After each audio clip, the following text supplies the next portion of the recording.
ஒரு வீட்டுக்கு போயிருந்தேன். ஒருத்தர் நோயாளியாக இருக்கிறார், அவரை சந்திக்க போயிருந்தேன்.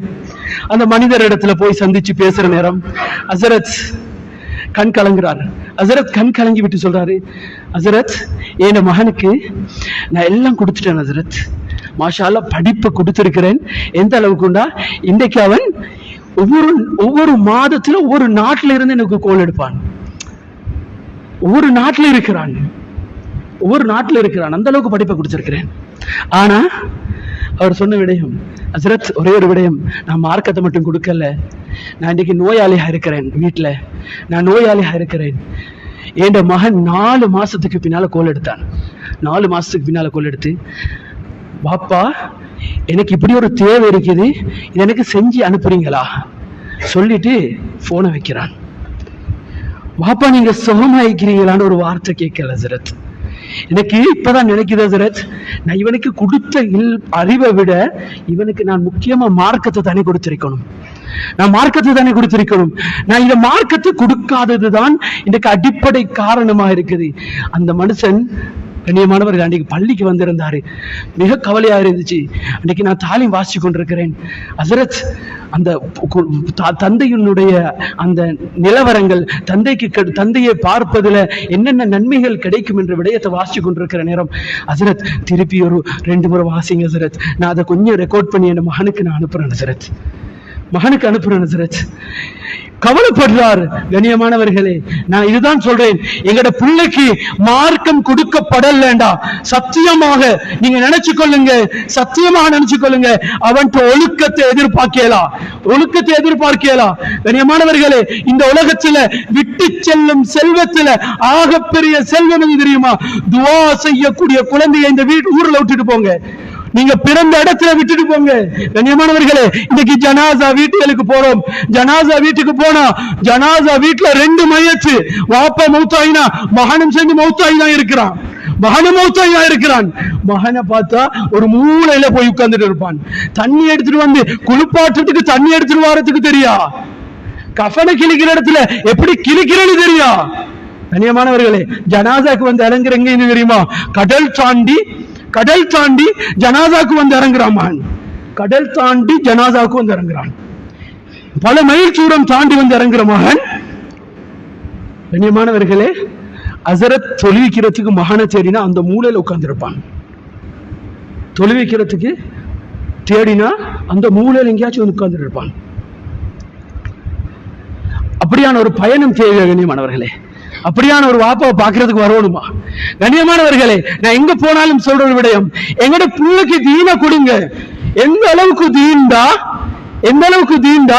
எங்கட பிள்ளைகள் எங்கட ஜனாசாவை தொழுவிக்கிற அளவுக்காவது தீன கொடுத்துட்டு போங்க. எங்கட மரணத்துக்கு பின்னால ரப்பிர்ஹம்ஹுமா கமா ரப்பயானி ஸகீரா என்று சுஜூதுல துஆ கேட்கிற பிள்ளைகளை இந்த உலகத்துல விட்டுட்டு போங்க. இஸ்ராயலி சம்பவம் எழுதியிருக்கிறாங்க. அந்த சம்பவத்துல போட்டிருக்குது, ஈசா அலைஹிஸ்ஸலாம் அவர்களுடைய சம்பவம் உண்டு. அந்த சம்பவத்துல ஒரு கபரை தாண்டி ஈசா அலைஹிஸ்ஸலாம் அவர்கள் போய் கொண்டிருக்கிறாங்க. இந்த நேரத்துல ஈசா அலைஹிஸ்ஸலாம் அவர்கள் போய் கொண்டிருக்கிற நேரம் அந்த கபூர்ல வேதனை நடந்து கொண்டிருக்குது. அதற்கு பின்னால திரும்பி வார நேரம் ஆச்சரியம், அந்த கபூர்ல வேதனை நடந்த கபூர்ல வேதனை இல்லாமல் இருக்குது. நல்ல சந்தோஷமாக இருந்து கொண்டிருக்கிறார். இப்ப அல்லாஹ்விடத்துல கேட்டாங்க, இது என்ன காரணம் என்று கேட்ட நேரத்துல அல்லாஹ் அவர்களுக்கு பதில் கொடுக்கிறான். யாருக்கு? எங்கட ஈசா அலைஹிஸ்ஸலாம் அவர்களுக்கு பதில் கொடுக்கிறான். ஆனா அஸ்தஹி, நான் வெட்கப்படுகிறேன். அல்லாஹ் சொல்கிறான், நான் வெட்கப்படுகிறேன். கைஃப உஅذிபு அப்தி தஹ்தல் அர்ள், பூமிக்கு கீழால் உள்ள என்னுடைய அடியான நான் எப்படி வேதனை செய்வது? வவலதுஹு யதுஉ ஃபஹுவ ஃபௌகல் அர்ள், அவருமோ பூமிக்கு மேலால அவருடைய வாப்பாவுக்கு துவா செஞ்சு கொண்டிருக்கக்கூடிய நிலைமையில நான் அவர் கபூர்ல இருக்கக்கூடிய அவருடைய வாப்பாவை நான் வேதனை செய்யறதுக்கு நான் வெட்கப்படுறேன் என்றாங்க. அல்லாஹ் சொன்னான். கண்ணியமானவர்களே, இதுதான் எங்களுக்கு தேவை. எங்களுடைய பிள்ளைகளை துஆ செய்யக்கூடிய குழந்தைகளை விட்டுட்டு போங்க.